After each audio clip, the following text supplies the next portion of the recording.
আমার নবীর একটা সাহাবী, যেই নবীর সাহাবীর দুইটা চোখ ছিল অন্ধ, জবানটা খুইলা কোন দুইটা চোখ ছিল কি? আরো বড় করে বলেন। এই সাহাবীকে প্রশ্ন করছে, তোমার জীবনের হতাশা কি? তুমি যে তোমার মাকে দেখো না, তোমার মাঝে কি হতাশা লাগে না? কয় না লাগে না। তোমার বাবারে যে তুমি দেখো না, তোমার মাঝে কি হতাশা লাগে না? তুমি যে দাদারা দেখো না, তোমার মাঝে কি হতাশা লাগে না? আবার ডাক দিয়া কয়, কিসে তোমাকে হতাশা লাগে? ওই লোকটা ডাক দিয়া কয়, পৃথিবীর কোন মানুষকে যে আমি দেখি না, আমি একটু আফসোস করি না, কিন্তু শুধু কথাই একটাই, আমার যদি দুইটা চোখ থাকতো, এই চোখ দিয়ে আমি আমার রাহমাতুল লিল আলামিনের চেহারা মোবারক দেখতে পারতাম। ও যুবক ভাইরা আমার, এরা হলো রিয়েল হিরো, এই জন্য প্রেমিক হওয়া লাগবে। এবার ওই পাগলকে প্রশ্ন করা হয়, এ নবীর সাহাবী, তোমার তো দুইটা চোখ নাই, তুমি কি দেখবা? তুমি তো নবীরে দেখতে পারতেছ না, এই কষ্ট বুঝি তোমার ভিতরে? কয় না না, এই কষ্ট আমার মাঝে লাগে না। কেন জানেননি? আমি যদিও চোখে দেখি না, আল্লাহর কোরআন প্রমাণ করেছে, আন্নাবিয়্যু আউলা বিল মুমিনিনা মিন আনফুসিহিম। আমি যদি নবীর পাগলের মতো পাগল হতে পারি, আর নবী যদি আমি পাগলের গ্রহণ করতে করে ফেলে, তাইলে আমার নবী চোখে লাগবে না, আমার নবী হৃদয়ের কাবার মধ্যে আছে না নাই? আমার নবী ইমানদারের জানের চাইতে আরো নিকটে আছে, এই জন্য আমার মনের ভিতরে শান্তি লাগে। কিন্তু অন্ধ সাহাবীর একজন স্ত্রী ছিল, যে স্ত্রীটা হলো দাসী, তার দুইটা সন্তান ছিল। এই দুইটা সন্তান তার মাকে ভালোবাসতো, কিন্তু দাসীটার একটা অভ্যাস খারাপ ছিল। এই সাহাবীটা অন্ধ দেখা স্বামীটারে বেশি মূল্যায়ন তো করতোই না, বরং আমার নবীজের এসে মাঝে মাঝে গালি দিত। জোরে কে নাউজুবিল্লাহ বলা যাবে না? নবীরে গালি দিলে শাহজাহানপুরে কেউ যদি নবীরে গালি দিয়ে হের ফাওয়ার ঠেঙ্গি থাকবো নি? ঠেঙ্গি থাকবো? নবীর যদি কেউ গালি দিয়ে তার লগে আমরা সম্পর্ক করব? তাহলে যারা নবীর গালি দিয়ে, হাদিস কি বলছে? মান সাব্বা নাবিয়্যান ফাকতুলুহু, যারা নবীকে গালি দিবে তাকে হত্যা করো। কথা বলেন ঠিক না বেঠিক? এখন এই যে অন্ধ সাহাবীর স্ত্রী, তার চোখটা অন্ধ দেখে স্ত্রী মূল্যায়ন করে না। আমরা দেশের কিছু বউয়াইত আছে না, স্বামী বিদেশ থেকে যখন ডলার ভাড়া রিয়াল ভাড়া, জামাই এত বালা, আমার নাম লইলে ডাক দিয়া ক, এখন আয়া দেশ কিতা করবেন, দেশ হইয়া কিতা করবেন, তেহা যা দেশ সব লইয়া সর্দারি করে ঘুরতুরতে পারি, হেন হেন দেখতে পারে, কেউ বাধা টাধা দেয় না। এই জন্য জামাই খুব কদর থাকে। যখন জামাইটা 10 তলা থেকে বিল্ডিং থেকে ফইরা ফাউডা ভাঙ্গা জায়গা, যখন ও চলেয়া জায়গা, জামাই যখন বাড়ির মধ্যে আয়ে 3-4 দিন বা 3-4 মাস মোটামুটি খেদমত করে, টেহা টোয়া গোপন করে রাখিয়া খেদমত করার পরে লাস্টে কি তাকে জানেন নিকো, মরে না কি লেগা? ওই যতদিন টেহা আছে ততদিন স্বামীর কদর আছে।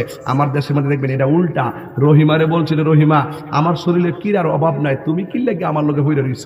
রহিমা বলছিল, আল্লাহ যে দায়িত্ব আমারে দিছে স্ত্রী হিসাবে আপনার খেদমত করার জন্য, কিন্তু আমার খেদমতের কোনো কিছু শেষ হয় নাই।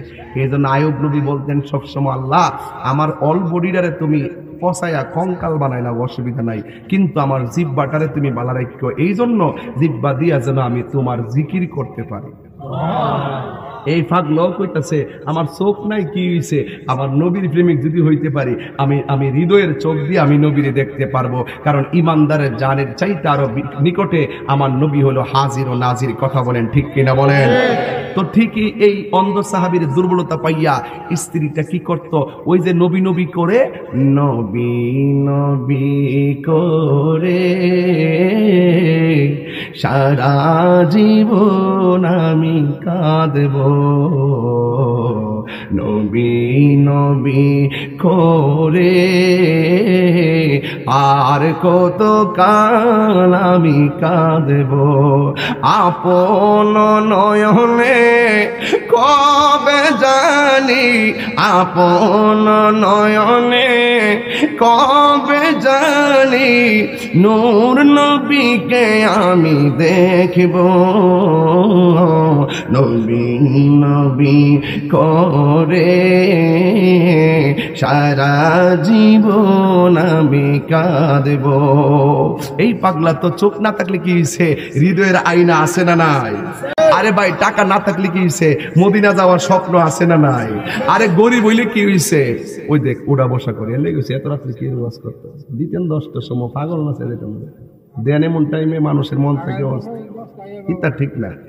আমি ওরে বলছি তাবারুক করলে আর রাত করো, কিন্তু মোটামুটি তাবারুক না করলে একটু সময় মতো মাইক না দিলে আমরা এগুলো এলেমুল হইলে ওয়াজ করার মুড থাকে না। আমি কিন্তু পাতলা কথা বলতেছি না, আমি খুব ভিতরে ঢুকে কথা বলতেছি। আর টাকা নাই কি হয়েছে, বাঘ মারা, আরে সাধারণ টেহা নাই কি হয়েছে, সবচেয়ে বড় সেলিব্রিটি যার হৃদয়ে মদিনাওয়ালা আছে। আমি তো এটি বলতে চাইছি, নাইলে বিল গেটসের টেহা কি কমা ছিল? হ্যাঁ কি সেলিব্রিটি, হ্যাঁ কি সেলিব্রিটি? এই যে ডোনাল্ড ট্রাম্পের টেহা কম আছে, হ্যাঁ কি সেলিব্রিটি? সবচেয়ে বড় সেলিব্রিটি হলো আশিকে রাসূল। কথা বলেন ঠিক না বেঠি? কারণ এই সেলিব্রিটিরা দুনিয়া তো লাভবান, আখিরা তো লাভবান। কথা বলেন ঠিক কিনা? আমি কারেক্ট তিনটাই কিন্তু মাত্রা ছাড়বো, কিন্তু এর ভিতরে আমার গভীরতার ভিতরে আপনারা বাধা প্রদান করবেন না, তাইলে একটু আমার সমস্যা বোধ মনে হয়। বাবার আমার হাজার হাজার লোক বসে আছেন। আমি বলছিলাম অন্ধ হইলে কি হয়েছে, মনের ভিতরে নবী আছে না নাই? কিন্তু ওই স্ত্রীটা ওই যে বেশি নবী নবী করে, এই জন্য স্ত্রীটা জ্ঞানের জ্ঞানের করে। নাউজুবিল্লাহ জোরে কর না কি লেগে? নবী নবী করলে কি তা জ্ঞানের জ্ঞানের হয়? তখন বোঝা গেল দাসীটা নবীর দুশ্মন। দাসীটা কি? নবীর দুশ্মন। এই দাসীটা নবীর দুশ্মন। তখন ওই অন্ধ সাহাবী মনে মনে ভাবলেন, এই স্ত্রী নে আমি সংসার করব না, তাকে তালাক দিয়ে দিব। কি দিয়ে দিব? তালাক দিয়ে দিব। এবার অন্যান্য সাহাবীরা কয়, তোমার দুইটা পোলা তোমার স্ত্রীর জন্য অত পাগল, এর মার জন্য এত পাগল, তুমি যদি তালাক দিয়ে দাও তাইলে তো এটা হয় না, এটা তো হয় না, তুমি তাকে ক্ষমা করে দাও। এবার তারা ক্ষমা করে দিয়েছেন, কিন্তু দেখা গেল ক্ষমা করলে লাভ হইব কি? কিন্তু দেখা যায় ওই যে সেই কুত্তার লেজ কখনো সোজা হয়? কুত্তার লেজ কখনো সোজা হয় না। এই মেয়েটা আবার দ্বিতীয় সপ্তাহ আমার নবীরে গালি দিয়েছে। জোরে কি নাউজুবিল্লাহ বলবেন না? এবার অন্ধ সাহাবী অন্ধ লিখি দিয়েছে, হাত লাড়ি লইলেছে আর কি, এত বুঝে কুনান্দার ঘুরে ফিরে করে লাড়িতে লাগাইলেছে দুই তিনটা। অন্ধ না দেখলে কি দিয়েছে, একটা লাগলে তো তিনটা লাগে জায়গা। এরপরে মাইরা দিছে আর কি। মাইরা দেওয়ার পরে সাহাবীর আয়েশা আবার দ্বিতীয়বার বুঝাই টুজায় গরত হয়ে গেছে, কিন্তু তৃতীয়বারের মাথায় আবারও গালি দিছে। গালি দেওয়ার পরে এবার সাহাবী ডাক দিয়া কয়, এবার তালাকও চলতো না, তালাক দিলেও তো আবার যায় আরেক জায়গাতে যাই নবীরে গালি দিব, মারলেও তো গেলে তো গালি দিব, তাহলে এটা কাম করে তারে দুনিয়া থেকে বিদায় করে দিব। হাতের মধ্যে খুন্তি লইছে, জোরে কর না আল্লাহু আকবার। আমার যুবক ভাইরা, এবার অন্ধ সাহাবী হাতের মধ্যে খুন্তি নিছে, রাতের বেলা বাইল দিয়া তার সাথে যায় কথা শুরু করলো, কিন্তু শেষ বেলায় এমন একটা বোতল পেটের ভিতরে এমন একটা আঘাত করেছে, স্ত্রীটা দুনিয়া থেকে বিদায় হয়ে গেছে। এই আশিকে রাসূল অন্ধ সাহাবী আমার নবীর দরবারে আসামি হয়ে গেছে। জোরে জোরে কি আল্লাহু আকবার বলা যাবে না? এবার যখন অন্ধ সাহাবী ওই তার স্ত্রীকে মেরে ফেলছে, আমার নবীর কাছে বিচার নিয়ে গেছে। আরবের একটা প্রথা ছিল, খুন কা বদলা খুন, খুন কা বদলা খুন। এবার মনে করছে যেহেতু তারে মেরে ফেলেছে, অন্ধ সাহাবীকে প্রকাশ্য গলা কেটে হত্যা করা হবে। সাহাবায়ে কেরামদের মাঝে ওই সাহাবীর বিচার নবীর দরবারে যখন জমা হয়ে গেছে, ওই মুহূর্তে আমার নবী অন্ধ সাহাবীরে ডাক দিয়ে কয়, হ্যাঁ সাহাবী, তুমি কি করেছো তোমার স্ত্রীকে? সাহাবী ডাক দিয়ে কয়, ইয়া রাসূলুল্লাহ, ইয়া হাবিবাল্লাহ, নবী গো,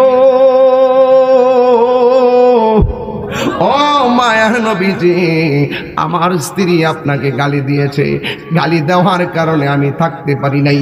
একবার তারে মেরেছি, তারপরও সোজা হয় নাই, দ্বিতীয়বার মেরেছি, এরপরও সোজা হয় নাই, আপনারে গালি দেয়।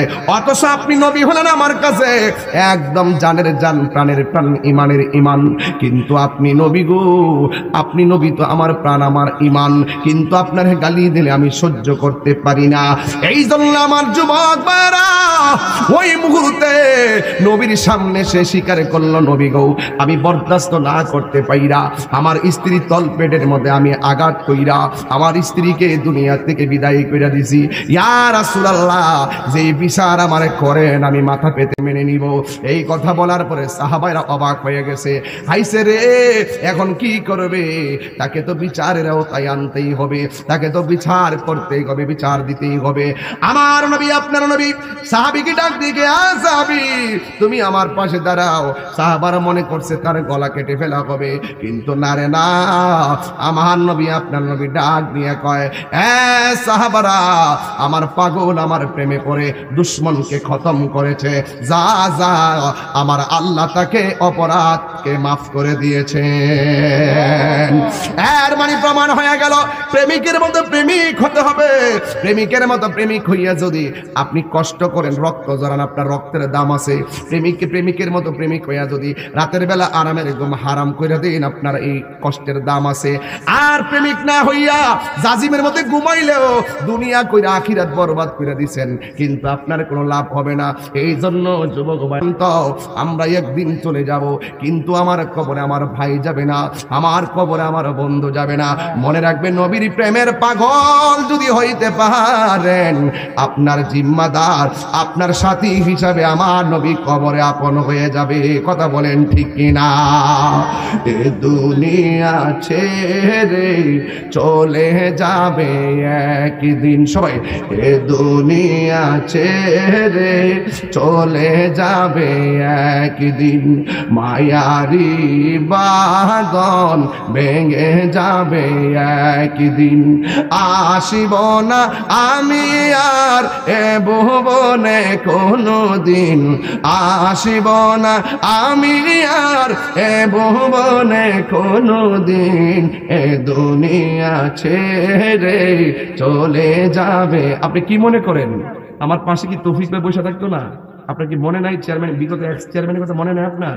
তিনি কি এখন আছে? চলে গেছেনি? কেউ কাউকে ছেড়ে কেউ মনে রাখবে না, সবাই চলে যাবে। ভোট দিচ্ছেন না, চেয়ারম্যান বানাইছেন না, রাস্তাঘাট করছে না, রাস্তাঘাট আসে না, সব তো ঠিক আছে, তিনি তো চলে গেছে। এই পৃথিবীটা চলে যাওয়ার ইতিহাস। আজকে ওয়াজ করতেছি 12তম মাহফিল, কিন্তু এমন এক সময় আসবে তাহিরি চলে গেছে, তাহিরির জায়গায় আরেকজন চলে আসবে। কেউ কাউকে কবরে প্রোটেকশন দিবে না। আপনার কবরে সবচাইতে আপন হবে আমার রাহমাতুল লিল আলামিন। এই জন্য যুবক ভাইরা আমার, সাজিয়ে গুজিয়ে দে মোরে সজনী তোরা, সাজিয়ে গুজিয়ে দে মোরে। এগুলো তো মনে নাই? আপনার বাবারে কেমনে দাফন করছেন আপনার মনে আছে? মনে নাই, ভুলে গেছেন। একদিন কিন্তু আপনাকে এইভাবে কিন্তু কবরে শোয়ায় দিবে। কথা কোন ঠিক না বেঠি? কেহ লইল আতর গোলাপ, কেহ লইল জল, কেহ লইল বড়ই পাতার, নয়ন জলে বুক ভাসে রে, কান্দে হাই হাই রে সবাই, হাই হাই রে। মা কান্দে, বাবায় কান্দে, কান্দে আপন জন, ভাইয়ে কান্দে, বোনে কান্দে, কান্দে আপন জন, কান্দিয়া কান দিয়া জনম বিদায় তোমায় দিবে রে, কান্দে হাই হাই রে সবাই, হাই হাই রে, কান্দে হাই হাই রে সবাই, হাই হাই রে। কেহ লইল আতর লোবান, কেহ লইল জল, কেহ লইল বড়ই পাতর, নয়ন জলে বুক ভাসে রে, কান্দে হাই হাই রে সবাই, হাই হাই রে, বলো হাই হাই রে সবাই, হাই হাই রে। কেমনে একা একা কবরে থাকবারে বন্ধু, সারাটা জীবন কবরে কেমনে থাকবা? গত পরশুদিন মাহফিলে দেখলাম এক বেচারাই লাঠি লইয়া স্টেজের মধ্যে উঠেছে। আমি জিগাইলাম, লাঠি নিয়া কেন তুমি স্টেজে উঠলা গো বাবা? আমার ডাক দিয়া কই, হুজুর আগের মতন হাঁটু দিয়া সোজা হইতাম পারি না, আগের মতন কোমর লইয়া সোজা হইতে পারি না। ও হুজুর, শুইয়া থাকলে পিঠে ব্যথা করে, দাঁড়াগুলা ব্যথা করে, আগের মতো হাঁটতে পারি না। এখন আমি যুবকরে প্রশ্ন করলাম, যুবক তুমি তো এখন হাঁটতে পারতেছো, তুমি কি মনে করো না তোমার দাদার মতন তোমার বাবার মতন এমন একদিন তুমিও বেঁচে থাকলে আসবে? এক যুবকের দল বাহের মধ্যে হাত দিয়ে বলে যায়, অন্ধ সাহাবীকে আমার নবী ডাক দিয়ে কয়, তুমি তোমার স্ত্রীকে সাফল দিয়া ফার দিয়া মাইরা বলাইছ, কিন্তু আমার আল্লাহ তোমার দায় মুক্ত করে দিয়েছেন। কি বুঝলেন? নবীর মহব্বতটার এত দাম, নবীর মহব্বতটা এত দাম। যুবক ভাইরা আমার, একদিন আমি কবরে চলে গেলে আমার কবরে বৃষ্টির পানিতে বুক পর্যন্ত হয়ে যাবে, হাড্ডিগুলা বাসবে বাসবে রে ভাই বাসবে, কিন্তু কেউ আমার কবরের খবর নিবে না। এই জন্য যুবক আমার নবী আপনার নবী বলেছেন, আমি যখন মেরাজে গিয়েছি, মেরাজে যাওয়ার সময় আমি দেখেছি সবচাইতে কঠিন আযাব হলো কবরের আযাব। এই কবরের আযাব থেকে যদি তুমি বাঁচতে চাও, 5 ওয়াক্ত নামাজ পড়তে হবে, মা বাবার খেদমত করতে হবে। স্বামীকে বলবো স্ত্রীর সঙ্গে ভালো ব্যবহার করেন, স্ত্রীকে বলবো স্বামীকে সম্মান করে কথা বলেন, মা বোনদেরকে বলবো পর্দা করে চলেন। আমার নবী আপনার নবী বলেছেন, দায়ুস কোনোদিন জান্নাতে যাবে না। ওগো মা, মা গো, দায়ুস কোনোদিন জান্নাতে যাবে না। আজকে ওয়াজ থেকে শিক্ষা নিয়ে নেন, আমরা যতদিন চলবো আল্লাহর বিধান মানবো, নবীর মহব্বত করব, কিন্তু কোনো বাতিলের সঙ্গে আমরা আপোষ করব না। কথা বলেন ঠিক কিনা? এই জন্য যুবক ভাইয়ের আমার অনুরোধ করে বলবো, ওয়াজ শুনলেই চলবে না, ফিলিস্তিনের মুসলমানদের জন্য খাস করে দোয়া করবেন। আমার নবী যে মসজিদে নামাজ পড়েছেন, এই মসজিদটা মুসলমানদের প্রথম কেবলা, এটাকে রক্ষা করার দায়িত্ব শুধু ফিলিস্তিনের একা নয়, এটা সবার দায়িত্ব। কিন্তু সবচেয়ে বড় কথা হলো, রাশিয়া একটা রাষ্ট্র, হুঙ্কার মারলে আমেরিকা কাঁপে। চীন একটা রাষ্ট্র, হুঙ্কার মারলে আমেরিকা কাঁপে। কোরিয়া একটা রাষ্ট্র, হুঙ্কার মারলে আমেরিকা কাঁপে। কেন? তাদের অস্ত্র আছে। কিন্তু 57টা দেশ মিল্লা, মুসলমান কান্ট্রি মিল্লা হুঙ্কার দিলেও ইসরায়েলে গামেও না। কিরে? মুসলমানদের অস্ত্র নাই, মুসলমানদের মধ্যে মুনাফিকি বেশি।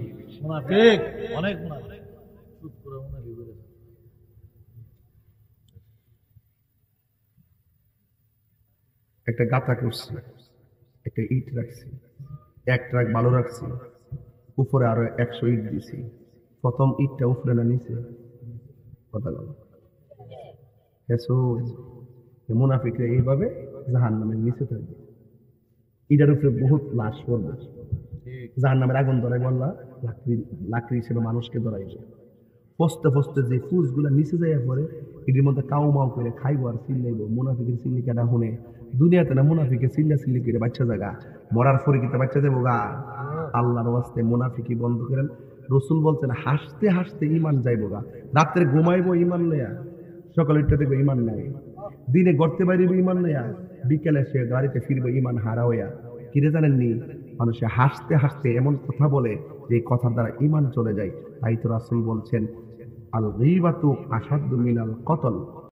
আমার পাশে আমার বাবা আছেন, এর পাশে আরেক হুজুর আছেন, এর পাশে আরেকজন আছেন, মুখের মধ্যে কত সুন্দর অলংকারটা লাগাইয়া দিছে। বন্ধুরে, কেন বলতাছি দাড়ির কথা?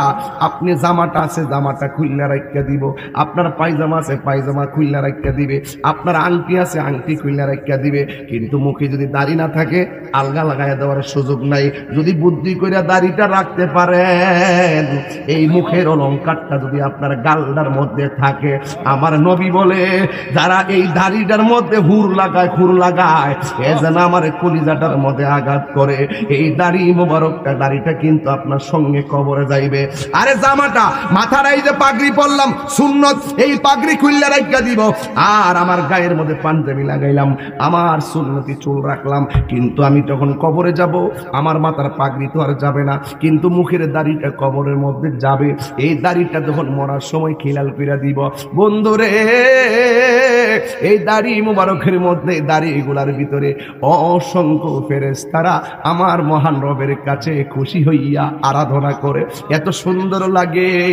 এছাড়াও যারা দাড়ি রাখেন না, বইলা দিয়া যায়, যারা ঘন ঘন দাড়ি কামায়, যারা ঘন দাড়ি কামায়, তাদের চোখের জ্যোতি কইমা যায়। যারা দাড়িদার ঘন ঘন দাড়ি কামায়, অল্প সময়ের ভিতরে তাদের চোখের জ্যোতি কইমা যায়। এই জন্য যুবক ভাইয়ার আমার, আমি বলছিলাম সবচাইতে সুদর্শন পুরুষকে, এটার যদি একটা তালিকা করা হয়। কেউ বলবে ব্লেজার পরলে সুদর্শন, কেউ বলবে চুল স্কোয়ার কাটলে সুদর্শন, কেউ বলবে স্কিন কাট প্যান্ট পরলে সুদর্শন। আমি বলি কি জানোনি, পৃথিবীর মধ্যে সব চাইতে সুদর্শন মানুষ হলো দাড়িওয়ালা মানুষ। কথা বলেন ঠিক কিনা? এখন বলবে তাহিরি হুজুর celebrity, MK celebrity, footballer celebrity, cricketer celebrity, ওয়াইজেন সেলিব্রিটি। যখন তালিকা করা হবে কেউ বলবে সে 1 নম্বর খেলোয়াড় সেলিব্রিটি, আমি বলবো আমি মানি না। কেউ বলবে সে 1 নম্বর ফুটবলার সে সেলিব্রিটি, আমি বলি মানি না। আমি বলি যদি বলেন যে হুজুর তাইলে 1 নম্বর সেলিব্রিটি কে, আমি বলবো পৃথিবীর মধ্যে 1 নম্বর সেলিব্রিটি হলো কোরআনে হাফেজ। কথা বলেন ঠিক কিনা? এই জন্য যুবক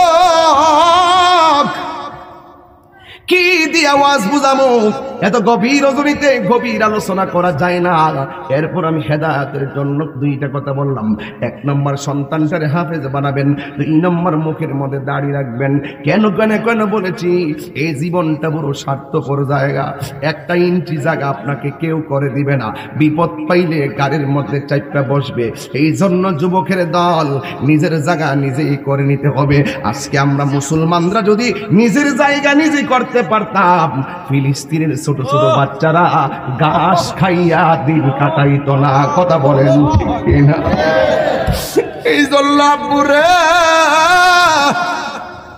গত 4 দিন আগে দেখছি গাজায় মুসলমানরা ছোট ছোট বাচ্চারা মরুভূমির ফাটা মাটির মাঝখান দিয়া যে গাছগুলা উঠে, ছোট্ট বাচ্চারা গাছগুলো তুল্লা সাবায়া মাটি সহকারে খাইতেছে। মান্না নেওয়া যায় না।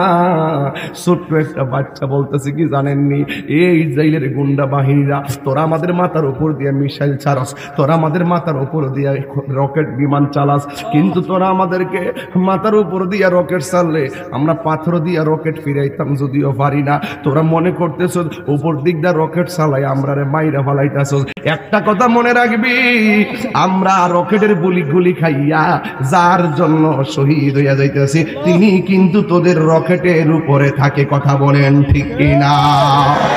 তোদের মাথার উপরে আমার রব থাকে গো।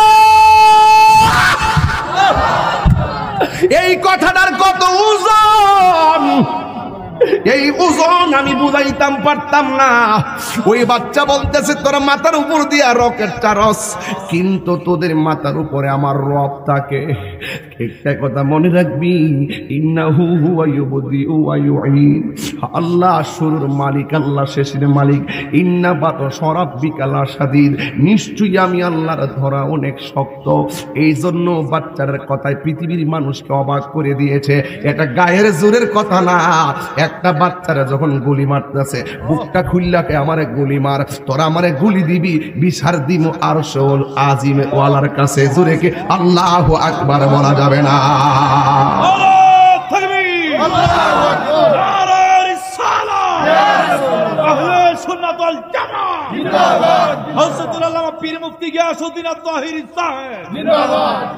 এই জন্য আমার যুবক ভাইয়ারা, এই পৃথিবীর ভিতরে মুসলমানদের করুণ অবস্থা।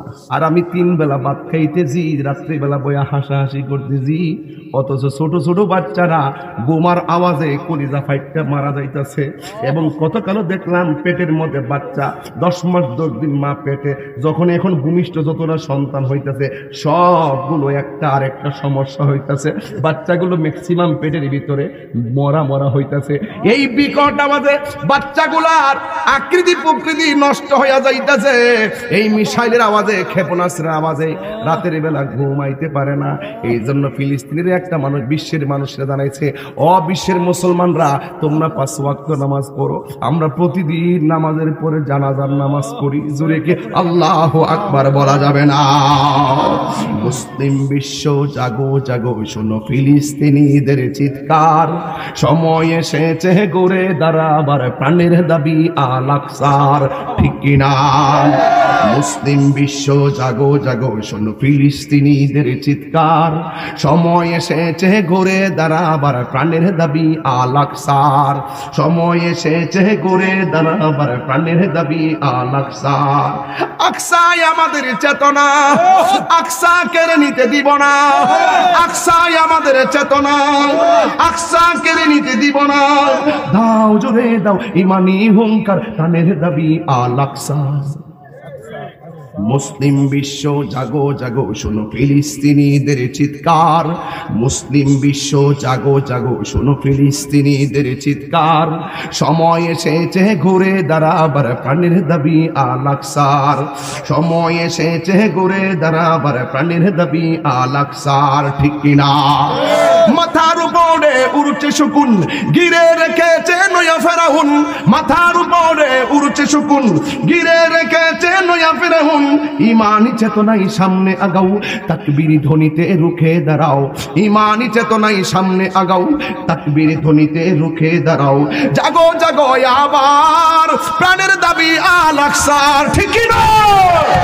মুসলিম বিশ্ব জাগো জাগো, শোনো ফিলিস্তিনিদের চিৎকার, মুসলিম বিশ্ব জাগো জাগো, শোনো ফিলিস্তিনিদের চিৎকার, সময় এসেছে ঘুরে দাঁড়াবার প্রাণের দাবি আল আকসার। আমি হাত তুললে আপনারা জোরে ঠিক বলতে হবে। মুসলিম আমরা অভিন্ন জাতি, তামান্না দু চোখে শহীদি, হিংস্র বর্বর মানবতা বিরোধী, হটাও শয়তান ইহুদি।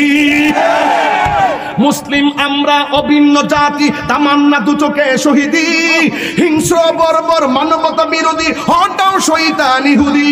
ঠিক কিনা? জাগো মুসলিম এবার, জালিমের দুর্গ করে ছারখার, জাগো মুসলিম এবার, জালিমের দুর্গ করে ছারখার। ঠিক কিনা? মুসলিম বিশ্ব জাগো জাগো, শোনো ফিলিস্তিনিদের চিৎকার, সময় এসেছে ঘুরে দাঁড়াবার প্রাণের দাবি আল আকসার। মুসলিম বিশ্ব জাগো জাগো, শোনো ফিলিস্তিনিদের চিৎকার, সময় এসেছে ঘুরে দাঁড়াবার প্রাণের দাবি আল আকসার। ঠিক কিনা? আর কত ঘুমিয়ে থাকবে তুমি, জ্বলছে পুড়ছে ফিলিস্তিনিদের জন্মভূমি। ঠিক কিনা? আর কত ঘুমিয়ে থাকবে তুমি, জ্বলছে পুড়ছে ফিলিস্তিনিদের জন্মভূমি। বদলা নিব এবার, জালিমের দুর্গ করে ছারখার। ঠিক কিনা?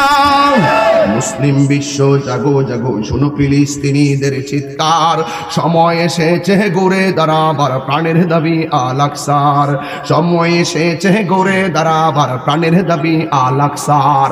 আকসাই আমাদের চেতনা, আকসা কেড়ে নিতে দিব না। দিবেন দিবেন দিবেন দিবেন দিবেন দিবেন। আকসাই আমাদের বেদনা, আকসার আমাদের প্রেরণা, আকসাই আমাদের চেতনা, আকসা কেড়ে নিতে দিব না। দাও রে দাও ইমানি হুঙ্কার, প্রাণের দাবি আল আকসার। ঠিক কিনা? মুসলিম বিশ্ব জাগো জাগো, শোনো জাগো জাগো, শোনো জাগো জাগো, শোনো ফিলিস্তিনিদের চিৎকার, সময় এসেছে ঘুরে দাঁড়াবার প্রাণের দাবি আল আকসা, সময় এসেছে ঘুরে দাঁড়াবার প্রাণের দাবি আল আকসা। ঠিক কিনা? এ আমার বাবারে, এই কথাগুলা কেন বলছি? ফেসবুকের পাতা দেখলে ঘুমাইতে পারি না। কথা বলেন ঠিক কিনা বলেন? এই মায়ের বুকের মধ্যে ছেলেরা জড়াইয়া দইরা মাটির মধ্যে পড়ে আছে, একটু পরে পরে বোমা দেয়, সবগুলা উড়াইয়া ফেলায়। এখন বলবেন হুজুর হঠাৎ করে কেন ফিলিস্তিন নিয়ে আওয়াজ শুরু করলেন? করতাম না কি লেগা? ফিলিস্তিনটা কি জিনিস জানোনি? এই ফিলিস্তিনটার ভিতরে অসংখ্য নবীগণ হিজরত করে গিয়েছেন, এই ফিলিস্তিনের মধ্যে অসংখ্য নবীগণের রওজা মুবারক আছে। এই ফিলিস্তিনের ভিতরে এমন একটা মসজিদ আছে, এই মসজিদের নাম হলো মসজিদে আকসা। জোরে কি সুবহানাল্লাহ বলা যাবে না? সুবহানাল্লাযী আসরা বিআবদিহি লাইলাম মিনাল মাসজিদিল হারামি ইলাল মাসজিদিল আকসা। এই মসজিদ আকসার কথা আল্লাহ কোরআনের মধ্যে বলেছেন। আল্লাহর হাবিব বলেছেন মসজিদ আকসা এমন একটা মসজিদ যেই মসজিদের ভিতরে 2 রাকাত নামাজ পড়লে 25,000 রাকাতের সওয়াব হয়ে যায়। এই মসজিদটা সেই মসজিদ যেই মসজিদটা বানাইতে যাইয়া পাথর লেগেছে। এই পাথরগুলো কোনো ইট বাটা থেকে আনে নাই, পাথর বাটা থেকে আনে নাই, পাহাড় থেকে আনে নাই। এই মসজিদগুলা বানাইছে সমুদ্রের নিচ থেকে পাথরগুলা তোলা হয়েছে। কোনো মানুষের পক্ষে এত নিচে যাওয়া সম্ভব না, এমন কোনো ক্যারেন নাই যে নিচে দিয়ে পাথরগুলো আনতে হবে। এই পাথরগুলো জিন দিয়ে আনানো হয়েছে। জুড়ে কি আল্লাহু আকবার বলা যাবে না? এই পাথরগুলো জিন দিয়ে আনা হয়েছে। আর বলা হয়েছে প্রত্যেকটা পাথরের গায়ের মধ্যে সূরা ইয়াসিন লেখা ছিল। আরে বাপরে বাপ, বাপরে বাপ, এমন একটা মসজিদ। যুবক ভাইয়েরা, এই মসজিদটা রক্ষা করার দায়িত্ব শুধুমাত্র ফিলিস্তিনে একলা নয়। এই মসজিদ আকসাকে রক্ষা করার দায়িত্ব হলো বিশ্বের সকল মুসলমানদের। কথা বলেন ঠিক কিনা? এই জন্য আমার যুবক ভাইয়েরা, এই মসজিদটা এমন একটা মসজিদ যেই মসজিদের ভিতরে আল্লাহর হাবিবের কাছে যখন জিব্রাইল আসলেন, আয়েশা দেখে আমার নবী ঘুমাইতেছে। জিব্রাইল নবীর কদম মোবারকে জিব্বা লাগাইলো। নবী উঠলেন, গায়ের মধ্যে জামা লাগাইলেন, লাগাইয়া রওনা হয়েছেন আল্লাহর দিদারে যাবে। কিন্তু যখন রাস্তা দিয়ে গেলেন, হঠাৎ করে দেখলেন একটা রওজা দেখা যায়। মুসা নবী রওজার ভিতরে দাঁড়ায়া দাঁড়ায়া নামাজ পড়তেছে। জোরে কি সুবহানাল্লাহ বলা যাবে না? এত সুন্দর কবরের ভিতরে মুসা আলাইহিস সালাম দাঁড়ায়া দাঁড়ায়া নামাজ পড়তেছে। এর দ্বারা প্রমাণ হয়ে গেল নবীগণ কি রওজা মুবারকে জিন্দা না মরা। এখন প্রশ্ন হলো, আমার নবীর জান্নাতে জামা পরাইয়া একটা রাস্তা দিয়া নিতেছে। ওই জায়গার মধ্যে মুসা নবীর রওজা মুবারক। ইচ্ছে করলে আমার আল্লাহ ইব্রাহিম নবীর বরাবর দা নিতে পারতেন, জাকারিয়া নবীর বরাবর দা রুট ম্যাপটা বানাইতে পারতেন, ইউসুফ নবীর রওজার বরাবর দিয়ে রুট ম্যাপটা বানাইতে পারতেন। এখন আমার প্রশ্ন হলো, আমার আল্লাহ কেন মুসা নবীর রওজার বরাবর দিয়ে রুট ম্যাপটা বানাইছেন? এর একটাই কারণ, মুসা আলাইহিস সালাম তুর পাহাড়ে বারবার গিয়া বলছে আল্লাহ দেখা দাও, আল্লাহ দেখা দেয় নাই। কিন্তু মুসা নবীর উপর দিয়া নবীর নিতেছে, আল্লাহ মুসা নবীরে দেখাইতেছে, মুসা রে দেখ দেখ, কালিমুল্লাহ কারে কয়, হাবিবুল্লাহ কারে কয়।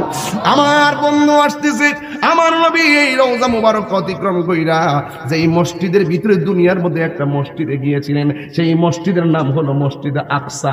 যেই মসজিদ আকসাটা ফিলিস্তিনের মধ্যে অবস্থিত। কেন? এই মসজিদ রক্ষা করার জন্য বাংলার জমিন থেকে হুঙ্কার দিতেছে। ওই মসজিদের ভিতরে আমার নবী গিয়েছেন, রাতের বেলা গিয়েছেন, যাইয়া নবী মেহরাবের মধ্যে দাঁড়াইছেন, যাইয়া 2 রাকাত নামাজ পড়েছেন। ওই মসজিদটা ফিলিস্তিনের মধ্যে রয়েছে। ওই মসজিদের নাম হলো মসজিদে আকসা। এই তরুণ প্রজন্মের মানুষগুলো জানার জন্য স্ট্যান্ডার্ড ওয়াজ করতেছি, একটু গভীর ওয়াজ করতেছি, একটু ভারী ওয়াজ করতেছি, পাতলা ওয়াজ করতেছি না। এই মসজিদের নাম মসজিদ আকসা। ওই মসজিদে আমার নবী 2 রাকাত নামাজ পড়েছেন, কিন্তু নবী একলা পড়েন নাই। আমার নবী হলো ইমাম, আর আমার নবীর পিছনে হলো 1,24,000 পয়গাম্বর। আরো বড় করে কি আল্লাহু আকবার বলা যাবে না? এই জন্য আমার যুবক ভাইয়েরা, আমার নবী, আপনার নবী রাহমাতুল লিল আলামিন সেই মসজিদের মধ্যে নামাজ পড়েছেন, 2 রাকাত নামাজ আদায় করেছেন। আমার নবী যেই মসজিদের মধ্যে নামাজ পড়েছেন, ওই মসজিদের দাম কম না বেশি? এখন প্রশ্ন হলো, এখন আমরা কোন দিকে ফিরে নামাজ পড়ি? কেন? পশ্চিম দিকে হলো কেবলা, মসজিদ হারাম, খানে কাবা, ওই দিকে ফিরে আমরা নামাজ পড়ি। এটা যখন ছিল না, মুসলমানরা যেই মসজিদের দিকে ফিরে নামাজ পড়তেন, এই মসজিদের নাম হলো মসজিদ আকসা। জোরে জোরে কি আল্লাহু আকবার বলা যাবে না? তাইলে প্রমাণ হয়ে গেল, মসজিদ আকসা শুধুমাত্র ফিলিস্তিনি মুসলমানদের জন্য নয়, এই মসজিদ আকসা হলো সারা পৃথিবীর মুসলমানদের আকসা। এই জন্য তারা শুধু একলা রক্ত দিবে কেন, আমরাও রক্ত দিব। এখন প্রশ্ন হলো, হুজুর, এই দুনিয়ার একটা প্রান্তে আমরা পড়ে আছি বাংলাদেশ, এই দেশ থেকে সেই দেশে যাওয়ার কোনো সুযোগ নাই, সামরিক কোনো সরঞ্জামাদি নাই, তাইলে আমরা এখান থেকে হুঙ্কার দিলে লাভ হবে কি? আরে কি লাভ হবে? সিলেটের মানুষ এত জানার বাকি আছে নাকি? লাভ হবে মানে কি? অবশ্যই লাভ হবে। আমি তো বিশ্বাস করি করি, বাবা শাহজালালের বাড়ি তো এই দেশে ছিল না, বাবা শাহজালালের বাড়ি ছিল ইয়েমেন দেশে। ওই দেশের মধ্যে দিয়ে এসে যখন সিলেটের জমিনে এসেছেন আর 360 দলাউলিয়া নিয়ে এসেছেন, একটা অস্ত্র ছিল না, কিন্তু গুরু গোবিন্দ বাবা শাহজালালের বিরুদ্ধে এমন ভাবে লেগেছে মনে হয় যেন তাকে উড়িয়ে দিবে, গুড়িয়ে দিবে। কিন্তু আমার বাবা শাহজালাল এমন ভাবে আল্লাহ দিয়ে ডাকটা দিয়েছে, গুরু গোবিন্দের বিল্ডিং ফেটে চোরমার হয়ে গেছে। কথা বলেন ঠিক কিনা? আমরা বিশ্বাস করি এই শাহজাহানপুরের জায়গা থেকে যদি আমরা মহব্বতে আল্লাহকে ডাক দিতে পারি, আল্লাহকে যদি ডাক দেওয়ার মতো দিতে পারি, প্রেমিকের মতো প্রেমিক হতে পারি। আপনার তো প্রেমিক কারে কই সেটাও বুঝেন না। প্রেমিক মানে হলো টাকা হইলে প্রেমিক হওয়া যায় না, সম্পদ হইলে প্রেমিক হওয়া যায় না, সম্পত্তি এতগুলা মালিক হইলেই প্রেমিক হওয়া যায় না। আসল হিরো কেডা জানেননি? যার অন্তরের ভিতরে আমার নবীর মহব্বত আছে। কথা বলেন ঠিক কিনা? যার অন্তরে আমার নবীর মহব্বত আছে ওই লোকটা হলো প্রকৃত হিরো। কারণ যুবক ভাইয়েরা আমার,